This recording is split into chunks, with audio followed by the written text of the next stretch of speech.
이번 주 토요일에 시험이 있었는데 공인중개사 시험이 있었는데요. 일단 결과부터 말하자면 완전 조졌는데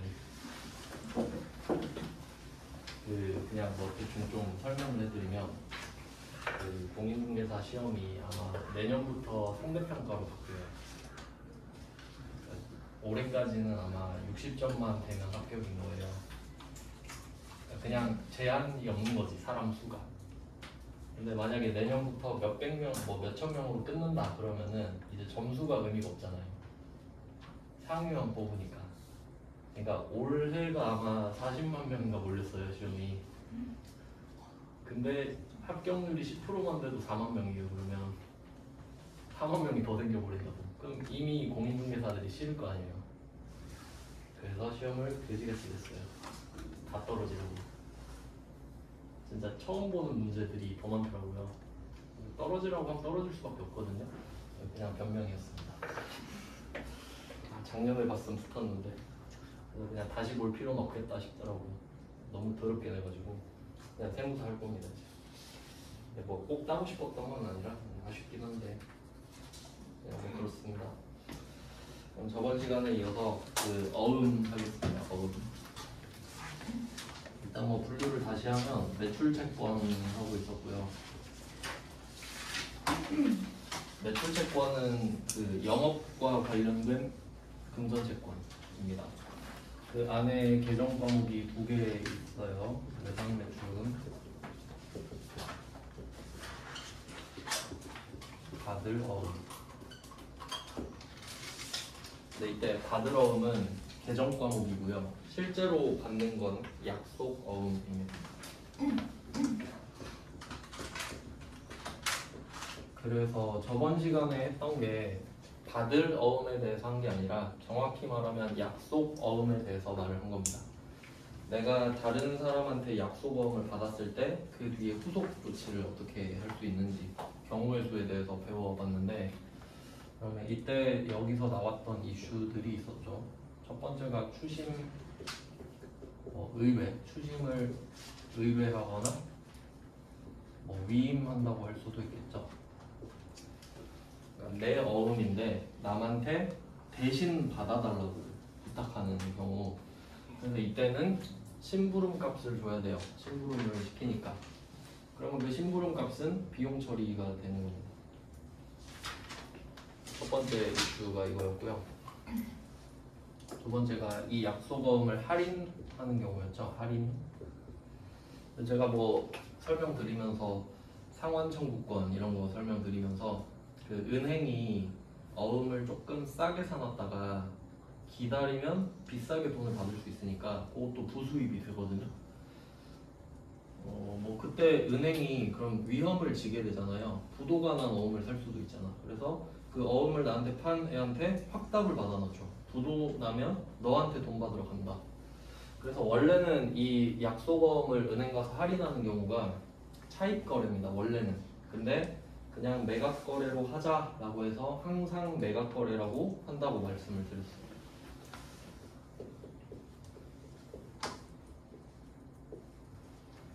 그 다음에 세 번째가 시험에 아주 잘 나오는 배서양도입니다. 배서양도, 반대는 배서양수.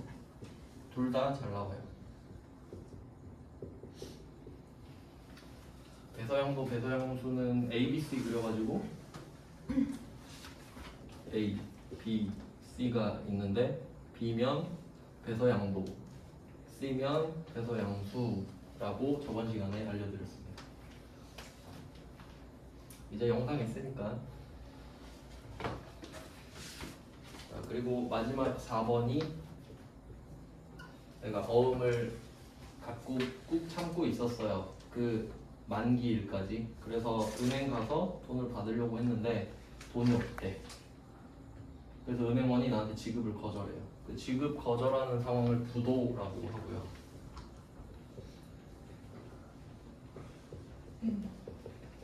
그리고 크게 요 정도 네 가지가 있고요. 그 안에 더 자질구레한 것까지 치면 뭐 더 있겠지만 좀 큼직한 주제들은 이런 것들이 있습니다. 뭐 또 더 그냥 이야기를 해드리자면 만기가 됐어요. 근데 갔는데 상대방이 연장을 좀 해주면 안 되겠니? 그럴 수도 있겠죠. 부도보다 낫잖아요. 그럼 그거를 연장하는 건 개서라 그러거든요. 고칠 개자 써가지고 뭐 그럴 수도 있겠죠. 근데 뭐 그런 건 그렇게 중요하지 않으니까 그런 건 안 하고. 그러면 네 가지 주제가 있다는 걸 확인하고 분개를 하나씩 보겠습니다. 그럼 첫 번째가 추심 위임, 그 4페이지네요.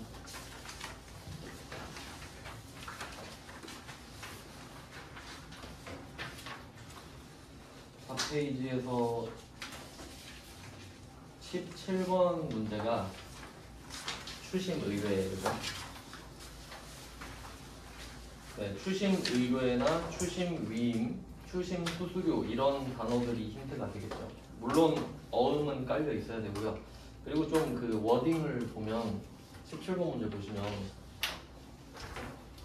일심 기업에서 매출 대금으로 받아 보관 중인 약속어음 이렇게 돼 있잖아요. 그러니까 여기서 중요한 건 매출 대금으로 받아 보관 중인 약속어음까지입니다. 그럼 상황을 설명해주고 있는 건데 실제로 받은 게 약속어음 맞죠? 근데 우리가 약속어음이라고 적을 수는 없거든요. 약속어음은 없어요. 그래서 왜 약속어음을 받았나 보니까 매출 대금으로 받았대. 그러면 이 약속어음을 받을 어음으로 써야 된다는 거지. 근데 혹시 이 약속어음을 받은 명분이 매출 대금이 아닐 수도 있잖아요. 그러니까 뭐 그냥 쓰던 물건 팔아서 약속어음을 받을 수도 있잖아요. 그때는 똑같은 약속어음이어도 미수금이라고 적습니다. 그래서 그게 엄청나게 많이 틀리는 문제가 돼요. 그렇게 내면. 그러니까 보통은 약속어음을 받았다 그러면 받을 어음을 못 참지. 약속어음을 받았다는데 어떻게 받을 어음을 안 쓰겠어요. 그래서 틀리는 거야. 그래서 이 매출 대금으로 받아 보관 중인 약속어음은 받을 어음을 뜻하는 거예요. 받을 어음 확인했죠? 그러면 얘는 그 상황을 잘 생각해 보면 내가 물건을 팔고 A랑 B가 있다고 해봅시다. A가 매출을 해요. B는 매출 대금을 줘야 되는데 그걸 약속어음으로 줬다 이거지. 이런 상황이 있던 거죠. 그러니까 내가 지금 어음을 받아놓은 거잖아요. 근데 이때 그 기업은행이 나오거든요. 기업은행. 그러니까 지금 우리가 A예요. 네, 거래처가 뭐 C은행이라고 할게요. 그러면 어차피 이 은행이랑 거래를 많이 하니까 은행한테 맡겨버린 거지. 내가 B한테 약속어음을 받았는데 야, 바쁘니까 네가 갖고 있다가 날짜 되면 여기 가서 돈 받아서 나한테 입금해줘. 이게 추심 의뢰잖아. 네가 대신 받아달라고. 그럼 은행은 그래 해줄게. 대신 3만원 줘 라고 하는 거야. 그러면 이때 어음을 받고 나서 어음을 맡기잖아요. 그럼 이때는 어음을 주는 건 아니지. 그냥 갖고 있어라 정도고. 그러면 이때 수수료를 주는 시기가 두 개 있거든요.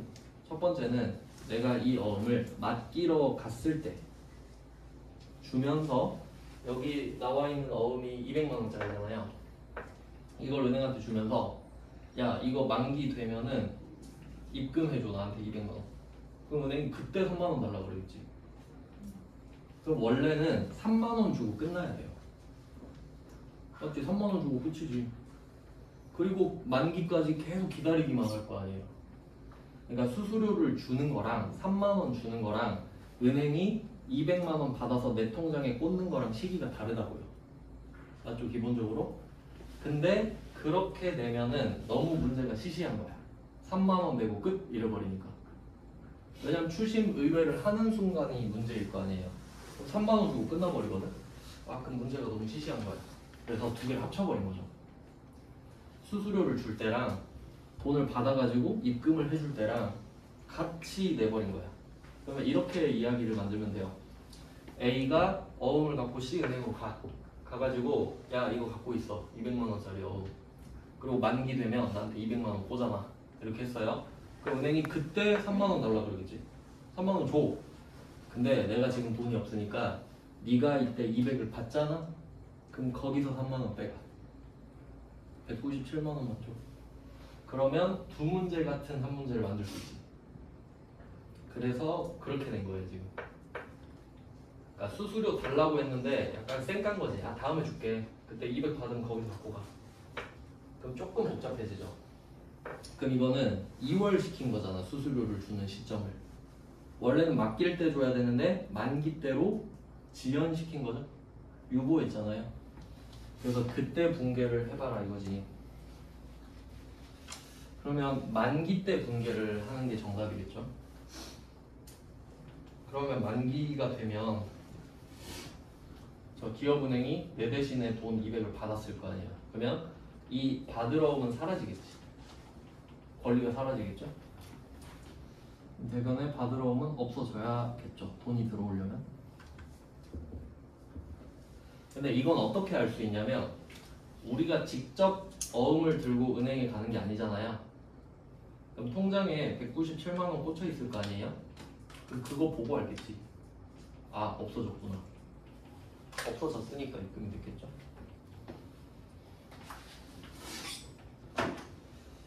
네, 그래서 받으러 오의 주인은 일심기업이잖아요.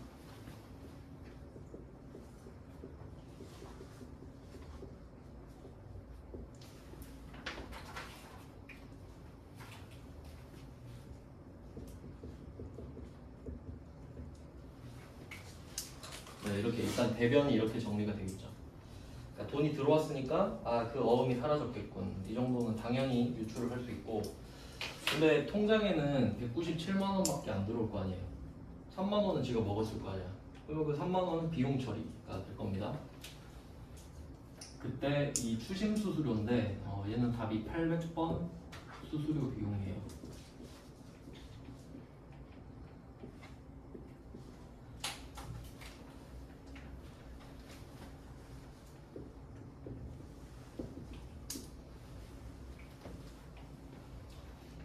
없어졌으니까. 그 다음에 나머지 3만 원이죠. 3만 원. 그리고 나머지는 뭐 금액은 찾을 필요는 없는데 197만 원이죠. 보통 예금으로 들어오는 거예요.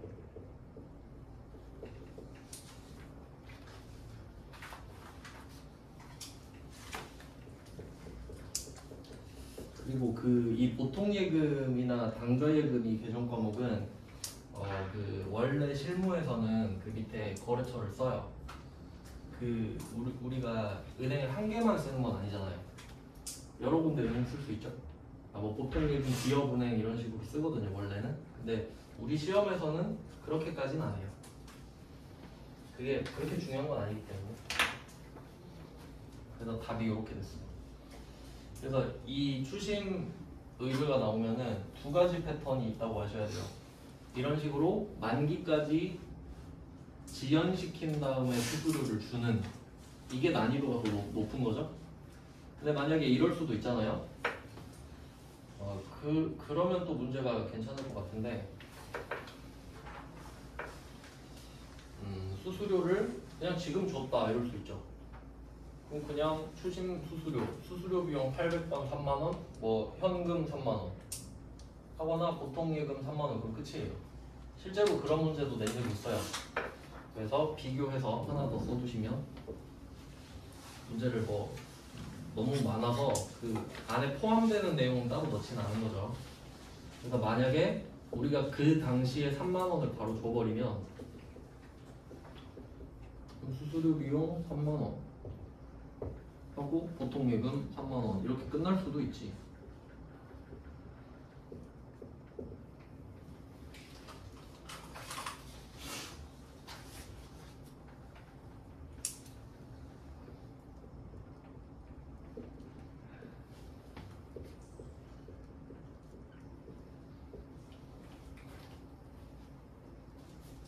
네, 뭐 이럴 수도 있죠. 그래서 추심 의뢰는 이렇게 두 개밖에 낼 수가 없습니다. 그 외의 상황이 없기 때문에. 그리고 뭐 나름 중요한 포인트는 800번이 되겠죠. 800번.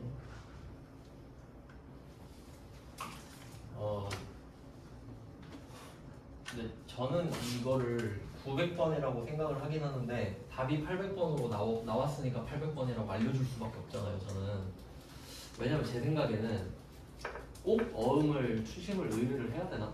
그냥 그 생각이 들어서. 헛돈 아니에요? 사치 아니에요? 안 해도 되는데 굳이? 근데 굳이 했잖아. 내 생각엔 900인데 왜 800인지를 여러분이 연결시켜야 될 거 아니에요? 그러니까 이게 약속 어음 자체에서 생기는 일인데 주로 매출 채권인 약속 어음에 대해서 이야기를 한단 말이죠. 그러면 계정 과목이 받으러옴이잖아요.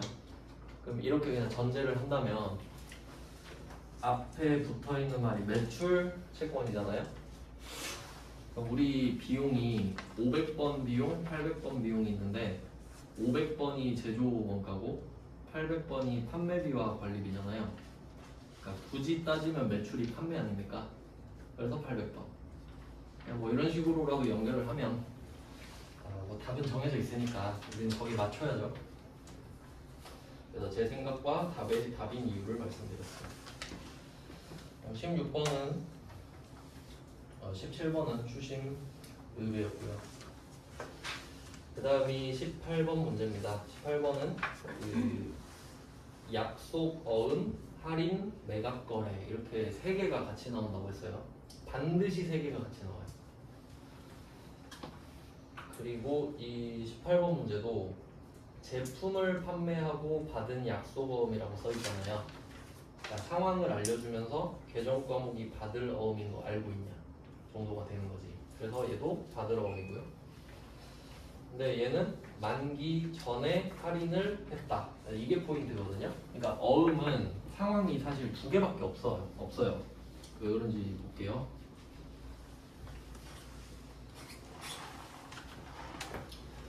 시점이 2개가 있어요. 어음을 발행하는 시점. 그럼 상대방이 어음을 발행해서 나한테 주는 거죠. 나는 발행하는 날 받겠지. 그리고 마지막이 되면 어음 만기가 되잖아요. 그래서 우리는 어음을 발행했을 때 어음을 받아놨다가 쭉 기다리다가 어음 만기 때 받으면 돼. 근데 어음을 받았다는 것 자체가 손해입니다. 이유는 제가 저번 시간에 말씀드렸죠? 금리 때문입니다. 그러니까 100만 원을 받는다고 했을 때 내가 오늘 100만 원을 받아서 지금 금리가 3%잖아요? 그럼 뭐 3, 4% 사이겠죠? 내가 100만 원을 지금 받아서 요거를 바로 예금 통장에 넣어버리고 1년이 지나면 103만 원을 먹는 거야. 근데 1년 뒤에 100만 원을 받기로 한 거지. 그럼 이거 자체로 이미 손해라 그랬죠. 그러니까 액면 금액은 똑같지만 실질 가치가 낮아진다고 봐야 되는 거예요. 그러니까 우리는 이미 어음을 받은 것 자체가 손해예요. 맞죠? 그러면 그나마 만기까지 기다리면 덜 손해야. 그나마 선방을 하는 거예요. 근데 만약에 만기 전에 팔아버렸어. 이때 팔았다고 합시다. 이때 어음을 할인해버린 거야. 은행 가갖고 갖다 판 거예요. 그러면 이때 잘 보세요. 내가 1년을 기다려야 돈을 받을 수 있는 거죠. 근데 내가 요 정도는 기다렸잖아. 그럼 내가 할 거 다 한 거죠. 그러니까 이거에 대해서는 손해를 보면 안 돼. 기다렸기 때문이에요. 근데 지금 요 부분을 못 기다렸지. 그럼 이거에 대해서 핸디캡을 먹어야 돼. 은행이 그러는 거야. 너 이거 못 기다렸잖아. 그리고 나한테 짬 시킨 거 아니냐. 그럼 넌 여기에 대해서 벌금을 내야지. 그래서 이만큼 손해를 더 봐. 그러니까 결론은 어음을 받은 것 자체가 손해야 일단. 근데 그마저도 만기 전에 팔아버렸다? 더 손해지. 더 손해가 되지. 벌금까지 먹으니까. 그래서 이 문제를 보면은 18번 문제잖아요. 그러니까 이 상황에 대입해 볼게요. 지금 500만 원짜리 어음을 받았죠. 근데 이 돈을 1년 후에 받는다 쳐봐요. 그러면 지금 500을 받으면 나는 여기에 3% 더 먹을 수 있지 1년 뒤에. 근데 그걸 못 받고 1년 뒤에 500을 받잖아요. 그럼 이미 난 손해를 봤어 지금. 근데 거기에 대해서 할인료가 더 들어가잖아요. 이미 난 손해를 봤는데 또 보지. 왜냐면 못 기다렸으니까. 맞죠? 할인했다는 말이 못 기다렸다는 소리잖아. 벌금 또 받는 거예요. 그러니까 엄청나게 손해보고 있지 지금. 한 대략 보니까 20만 원 정도 손해본 거예요. 맞죠? 시간상으로 15만 원 정도 손해봤지 지금 3%니까. 근데 5만 원은 실제로 더 못 받게 된 거지. 그러니까 우리 머릿속에는 20만 원 손해봤는데 이게 있어야 이제 돈의 가치를 아는 거예요. 근데 여기서 5만 원밖에 안 되긴 하는데, 그럼 우리 입장에서는 약속 어음, 받을 어음이 사라지는 거죠. 500짜리가 받을 어음 500. 그 주인은 대전이네요.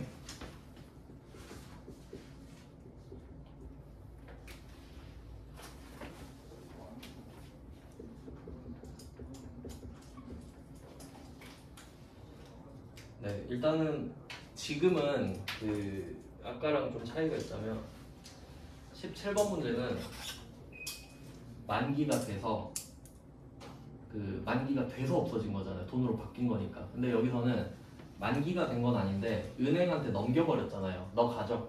그래서 나한테 없어진 거지. 그 대신에 은행이 나한테 뭐 495만 원 주겠죠.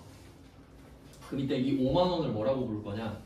일단 성격을 생각해 보면 아까 줬던 추심 수수료랑 좀 비슷할 것 같죠? 뭐 수수료 개념일 테니까. 근데 얘는 이름이 좀 더 심오해요. 이름이 8글자거든요. 매출채권 처분손실입니다. 일단 적어놓고 설명드릴게요. 매출채권, 저 매출채권 그대로 따오고 처분손실.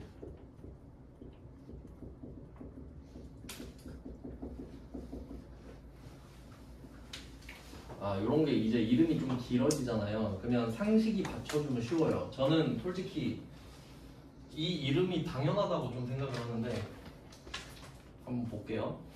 지금 그 약속어음인데 약속어음 중에서도 매출채권이죠. 매출채권인 약속어음이잖아. 그럼 매출채권 맞죠? 근데 여기에 처분이라는 단어가 나오잖아요. 처분은 파는 거죠. 외상매출금은 못 팝니다. 매출채권을 지금 판 거잖아. 매출채권은 외상매출금 받으러 두 개 있죠. 외상매출금은 못 팔아요. 증거가 없거든요. 외상매출금은 그냥 다음에 갚으세요라고 말만 한 거거든. 근데 이거를 은행 가가지고 팔 수는 없잖아요. 그러니까 매출채권을 처분했다는 말 자체가 매출채권인 약속어음을 팔았다는 말밖에 안 돼요. 성립 자체가. 논리상으로 그렇습니다. 그러면 어음은 두 가지밖에 없다 했잖아요. 끝까지 기다릴래? 아니면 못 기다리면 팔래? 이거밖에 없지. 그럼 지금 못 기다리고 팔았잖아요? 그럼 무조건 손해 봐야지. 그럼 매출채권을 처분했으면 약속어음을 팔았겠네? 약속어음을 팔았으면 손해 봤겠네? 이렇게 가는 거지. 그러니까 이 매출채권 처분은 무조건 손실을 불러와요. 그래서 이름이 이래. 물론 약속어음 처분 손실이면 좀 더 좋았겠는데 이렇게 됐습니다. 이름이. 그리고 반대로 한번 생각해 볼게요. 혹시 매출채권 처분 이익은 있을까요? 매출채권 처분 이익은 없습니다. 아니, 내가 만기까지 기다렸는데 하루 더 기다렸던 거야. 하루 더 기다렸다 내일 간 거야. 그리고 돈 더 달래. 그럼 더 줄까요? 아니 주구나 늦으셨네 하고 주겠지. 딱 정해진 금액만. 그러니까 절대 이 매출채권을 처분했을 때 이익은 없습니다. 본전 아니면 손실밖에 없는 거야. 그러니까 얘는 짝짝이 계정 과목이죠. 이익이 없어. 그냥 뭐 그렇구나 생각하시면 돼요. 그리고 이게 비용인데 참고로 제가 비용하면 막 500, 800, 900 번호 쓰고 있잖아요. 근데 안 쓰는 비용 있잖아요. 안 쓰는 비용은 검색하면 얘 이름 하나밖에 안 나오는 거기 때문에 번호를 알 필요가 없어서 안 쓰는 거예요. 그러니까 외울 걸 좀 줄여드리는 거지. 근데 이게 900번인데 그것까지 외울 필요는 없거든요. 얘밖에 안 나와. 그럼 그냥 뭐 알 필요는 없지. 헷갈릴 이유가 없으니까. 그래서 이렇게 이름이 좀 복잡하고요. 나머지 금액은 보통 예금으로 들어오겠죠.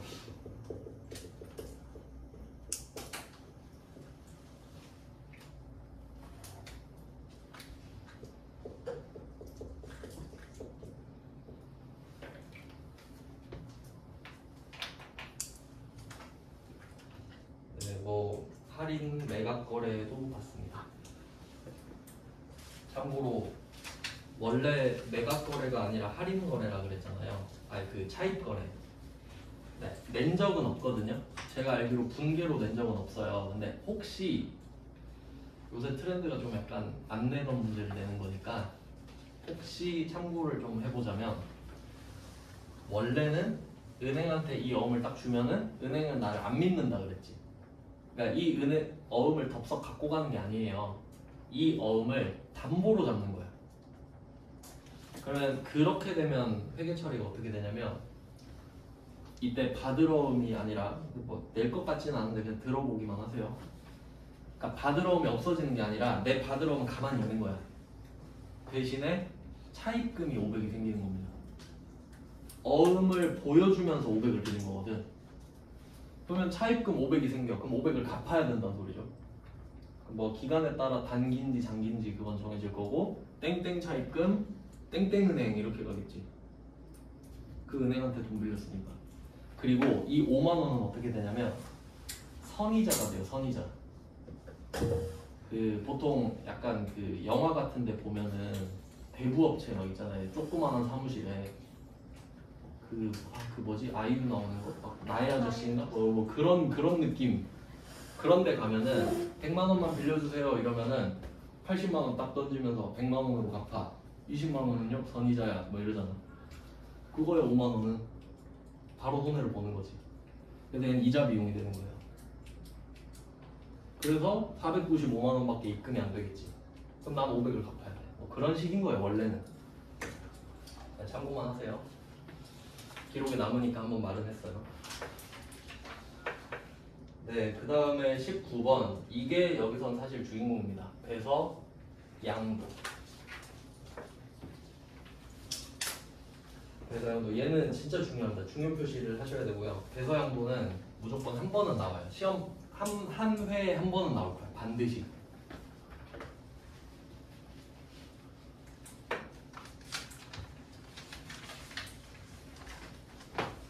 얘는 분계를 3개 적을 겁니다. 3개 적을 건데 세 번째 분계가 답이에요. 그러면 왜 3개가 나오는지 보면은, 첫 번째가 날씬닷컴의 외상 매입금이에요. 외상 매입금. 그럼 이 말은 외상 매입금은 계정 과목인데 원재료나 상품을 외상으로 샀었다라는 말이 돼요. 받았는데 돈은 안 줬다 이 뜻이거든. 그럼 원재료라고 치면 원재료 500만 원을 받은 거예요 이미. 근데 돈은 안 줬어. 그럼 우리가 외상으로 매입을 한 거잖아요. 그래서 외상 매입금.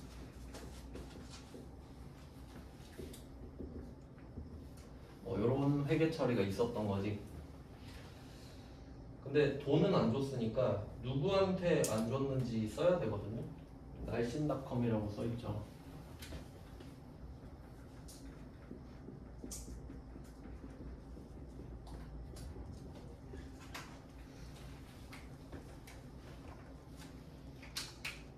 네, 그럼 얘는 부채겠죠. 돈 나중에 줘야 되니까.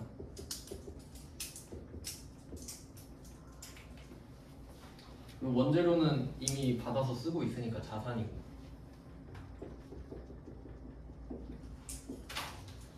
이런 회계 처리가 있었겠구나라고 생각할 수 있겠죠. 외상 매입금 500을 보면서. 그 다음이 두 번째가 명화상사로부터 받으러온 500인데, 네, 원래는 약속어음을 받았다고 해봤잖아요. 근데 얘는 그냥 계정 과목을 알려줘 버린 거네. 약간 옛날 문제라 좀 촌스럽죠. 한 4, 5년 전 문제예요. 71년이면. 그러면 제품 매출을 했다고 가정하겠습니다. 뭐 제품 매출이나 상품 매출일 텐데 우리는 주로 원재료를 사서 제품을 파니까 그렇게 전제를 해보겠습니다. 여기에선 힌트를 얻을 수가 없거든요. 그럼 제품 매출을 한 대가로 약속어음을 받아서 받을 어음이라고 했나 보다 라고 생각을 했다. 이렇게 하죠. 그러면 이때 이 어음의 주인공은 명화상사입니다.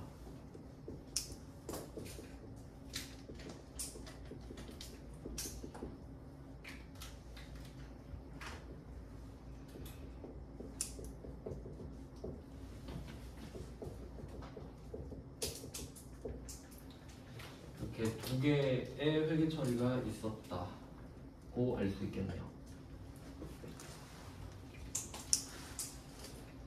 그럼 여기까지 정리가 되면 우린 날씬닷컴한테는 500을 줘야 돼요. 그리고 명화상사한테는 500을 받는 거거든요. 근데 만약에 이 두 군데가 똑같은 거래처면 퉁칠 수 있죠. 내가 너한테 500 줘야 되고 너 나한테 500 줘야 되네? 그냥 없는 걸로 하자 이럴 수 있죠. 근데 지금은 대상이 다르죠? 근데 이 대상이 다른데도 퉁칠 수 있게 해주는 게 배서양도인 거야. 그럼 이러고 나서 날씬닷컴한테 돈을 갚는 날이 더 먼저 온 거예요. 그럼 우리는 이 외상매입금을 제거해야 되거든요. 500 주면서. 그래서 지금 외상매입금을 결제하는 거잖아요. 그래서 외상매입금을 없앨게요.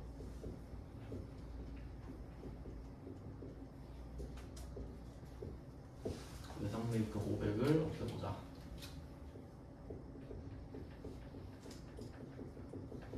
그럼 날씬닷컴의 외상매입금을 없애는 거예요.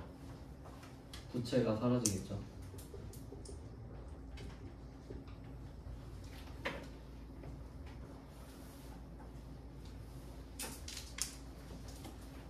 그럼 원래 외상매입금 갚으려면 돈 줘야 되잖아요. 현금 500이든 보통 예금 500이든 줘야 되는데, 근데 순간 그 생각이 든 거지. 이거 명화상사랑 얘 둘이 짬 처리하면 되겠다. 딱 이 생각이 든 거야. 그래서 야 혹시 내가 돈이 없는데 이거라도 받아갈래? 라고 하면서 나중에 명화상사한테 가서 500 받아. 그러니까 얘 둘을 붙여버리는 거지 지금. 그래서 이 받으러움을 짬 처리하는 겁니다 지금.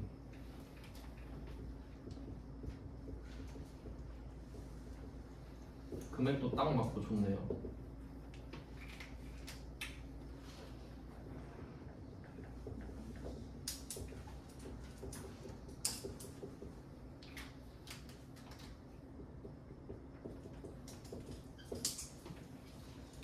그래서 지금 이 세 번째 회계 처리가 답이에요.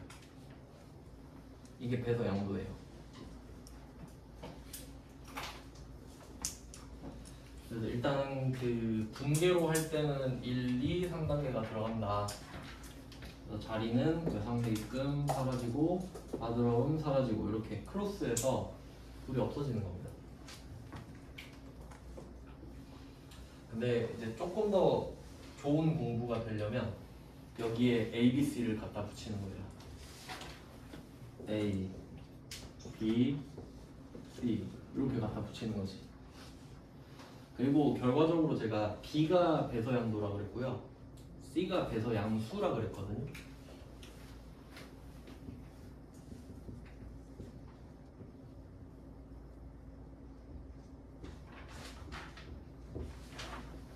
그러니까 A는 들러리예요, 들러리. 그러니까 여기서 중요한 게 뭐냐면 우리는 B 아니면 C예요. 그럼 여기서 내가 누군지를 찾아야 되거든. 우리가 지금 배서양도를 하고 있죠? 그럼 우리 B예요. 배서양도 하고 있으니까. 그럼 내가 B야. 그럼 여기에 B가 나오면 안 되지. 내가 B니까. 내 눈앞에 보이는 게 B면 안 되잖아. 그럼 지금 내 눈앞에 있는 건 누구여야 되나요? C여야 되잖아. 내가 B니까. 그럼 지금 눈앞에 있는 게 누군지 보세요. 내가 19번 문제에서 누굴 보고 있는지 지금. 날씬닷컴을 보고 있지. 날씬닷컴이 C예요 그럼. 이게 접목이 돼야 될 거 아니에요. A, B, C 따로 이 문제 따로 풀면 상황을 이해가 안 되잖아. 그러면 날씬닷컴에다가 C 쓰면 되죠. 얘가 C야. 그럼 명화상사는? A일 수밖에 없지. 내가 B인데. 이렇게 되는구나 라고 알면 되지. 그러니까 지금 A는 나오면 안 되지. A는 이름만 있어야지. A가 어음을 줬는데 그걸 돌린 거 아니에요? A 어음을 돌렸잖아 C한테. 그럼 C는 너는 도대체 뭐 하는 애야? 이렇게 되지? 그래서 저는 그냥 이름이 배서 양보잖아요. 그래서 내가 양아치 짓을 했다 그래요. B. 누가 양아치냐? 양도. 한 애가 짬을 때렸잖아요. 그러니까 B는 손해를 하나도 안 보지 지금. 근데 사실 뭐 C도 그렇게 기분이 나쁠 필요는 없어요. 내가 어음을 주나 남의 거 주나 뭐 그 차이는 별로 없는데 그냥 그렇다는 거죠.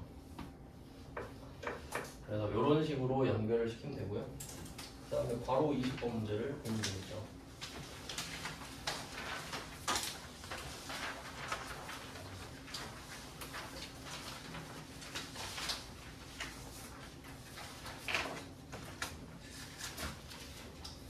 네, 20번 문제는 배서 양도를 받았다.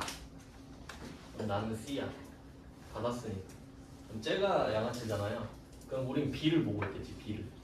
그리고 또 공통점이 있어요. 내가 B면 쟤가 C고 내가 C면 쟤가 B잖아요. 근데 A 이름은 반드시 나와. A는 여기에 없거든요. 근데 이름만 계속 팔리는 거야. 그게 있어야 배서양도니까. 배서양도니까. 그러니까 여기에 없는 애 이름이 나오는 게 포인트예요. 배서양도랑 배서양도는. 자, 그럼 한번 볼게요. 20번 동아전자에 대한 외상매출금입니다. 아, 그리고 그 배서양도랑 배서양수랑 구분해야 될 게 뭐가 있냐면 이때 방금 배서양도 했잖아요. 여기서 기억하셔야 될 게 우리가 지금 받을 어음이 있잖아요. 근데 이걸 주죠? 근데 받을 어음이 제품 매출을 할 때 결정됐지 이미. 제품 매출을 하고 약속 어음을 받았으니까 받을 어음이었던 거 아니에요? 그럼 매출 아니었으면 미수금이었을 수도 있잖아요. 그때 결정된 게 사라져야 돼. 그러니까 이때 최종적으로 답은 정해져 있는 답이 나와야 된다는 거지 이때 정해지는 건 없어요. 외상매입금도 그때 정해졌던 거지. 받으러옴도 그때 정해졌던 거죠. 그러니까 제거만 해주는 거야. 근데 이때 새롭게 결정되는 건 없다는 겁니다. 그냥 있던 게 없어진다는 소리지. 근데 배서양수는 뭔가 다르니까 이걸 밑밥을 한번 까는 거겠죠. 이제 배서양수를 봅시다. 이제 우리는 C예요.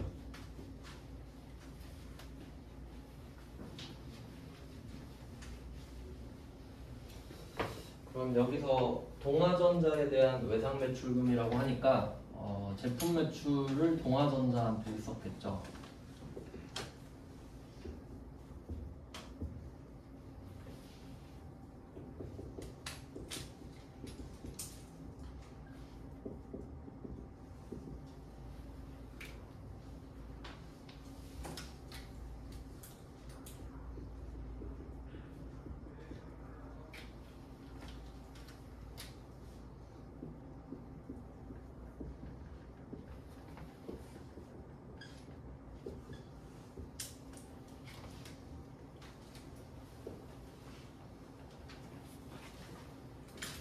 자, 이런 회계 처리가 있습니다.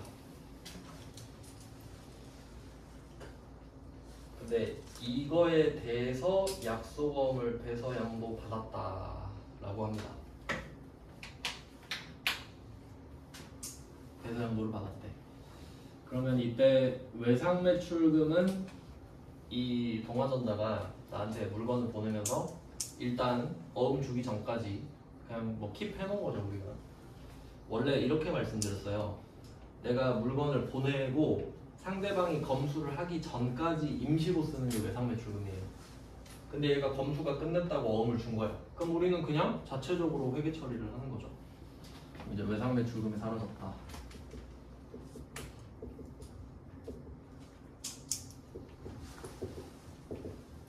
그럼 외상매출금이 사라지는 건 이미 있었던 게 사라지는 거죠. 그럼 이건 새롭게 결정된 게 아닙니다.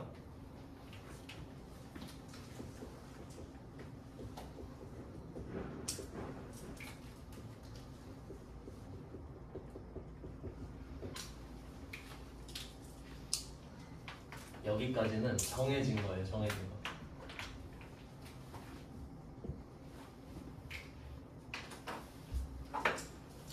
그리고 이거에 대해서 어음을 받고 있죠. 이건 중요합니다.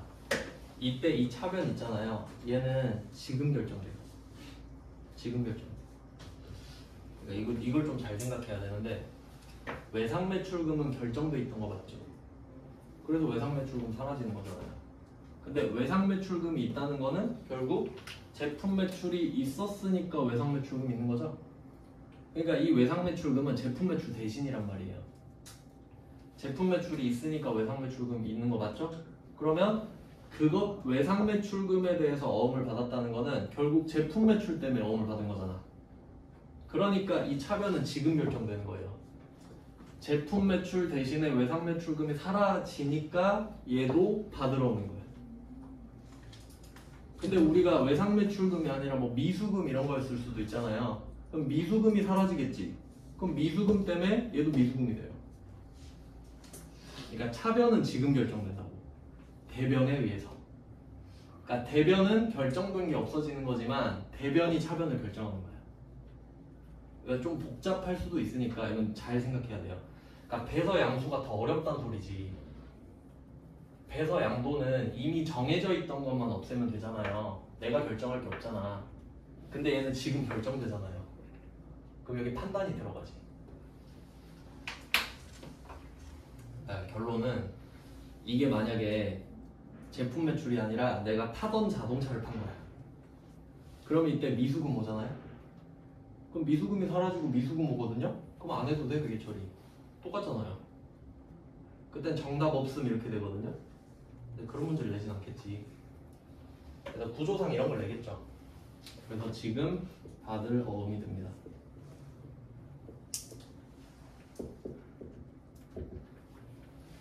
그래서 받을 어음은 제품 매출, 외상 매출금 때문에 생긴 거예요 지금. 미수금일 수도 있다 이거지.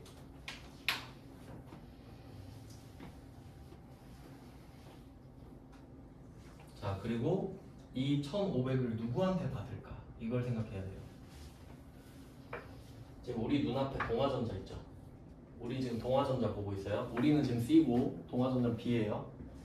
근데 갑자기 A가 튀어나온 거야. A가 이 약소금 오른쪽 밑에 있는 평화산업입니다. A는 여기 없죠? 근데 A 거 주잖아. 그럼 A 이름이 나오죠. A 이름이 나와야 배서양도 또는 배서양수가 성립하니까. 그러니까 반드시 처음 보는 애 이름이 나와야 된다는 소리예요. 그래서 이 받으러움의 주인공은 평화산업. 이게 포인트가 되겠죠.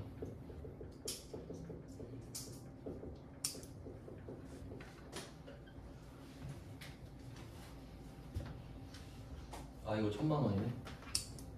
네, 어음이 1,000만 원짜리예요.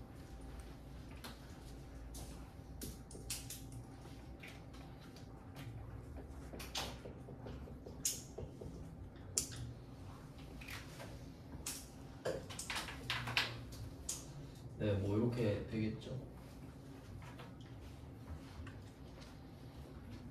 그러니까 만약에 이때 어음이 발행인이 평화산업이 아니라 동화전자일 수도 있잖아요. 그게 정상이죠. 그럼 그건 배서양수가 아니잖아요. 그냥 거래한 거지. 그러니까 이 평화산업이 있으니까 이 상황이 배서양수인 거잖아. 반대로 쟤도 배서양도를 하고 있는 거고. 그렇게 된다는 거지. 그리고 나머지 500은 이제 수표가 나오는데 수표는 그 쉬는 시간 뒤에 할게요. 그럼 결과적으로 수표를 받았다 그러죠. 그럼 이때 동점 이러고 이제 동점 원래 빨간 글씨로 돼 있었거든요. 동점은 그냥 같은 지점이라는 뜻 아닙니까? 같은 지점. 그럼 여기서는 뭐 동화전자 정도로 해석하면 될 것 같은데요. 내가 지금 거래하고 있는 같은 지점 이렇게 해석하는 게 맞겠지. 근데 결과적으로 상관이 없어요. 누구든 간에. 그러니까 그래서 지금 이걸 낸 거거든요. 그러니까 이게 동점이라고 하면 아니 이게 동화전자일 수도 있고 평화산업일 수도 있잖아요. 이런 이의제기가 나올 수 있지. 근데 누가 되든 답이 똑같거든요. 그러니까 사실 상관은 없어. 그러니까 동점이라는 말이 그냥 같은 지점입니다 이 뜻이라는 것만 알면 되지. 그러니까 절대로 논란이 되게는 문제를 안 내요. 그럼 그냥 중요하진 않은데 여기서 중요한 건 수표로 받았다. 그럼 제가 수표를 어떻게 말씀드렸냐면 수표는 현금 교환권이다 라고 하면서 같은 걸로 당첨된 로또가 있다 말씀드렸죠? 그럼 이 수표가 현금 교환권이잖아요. 그럼 내가 수표를 받았다? 그리고 이걸 보면서 이거 현금으로 바꿀 수 있군 이 생각이 들잖아요. 그럼 현금이야. 우리 로또 당첨된 거 당첨됐어. 당첨된 거 확인했어요? 그럼 이거 보고 오 현금 이렇게 생각하지. 당첨된 로또 뭐 이런 거 아니잖아요. 현금으로 바꿀 수 있으니까 좋은 거잖아 당첨되면. 그러니까 수표를 받아도 아싸 이거 현금 하고 그냥 현금 적어버려요. 바꾸든 안 바꾸든 이건 현금이니까. 무슨 말인지 알겠죠? 자세한 건 쉬고 나서 하겠습니다. 그래서 결과적으로는 현금 이렇게 일단 적으면 돼요. 설명은 이따 하겠습니다. 여기까지 해놓고 좀 쉬죠.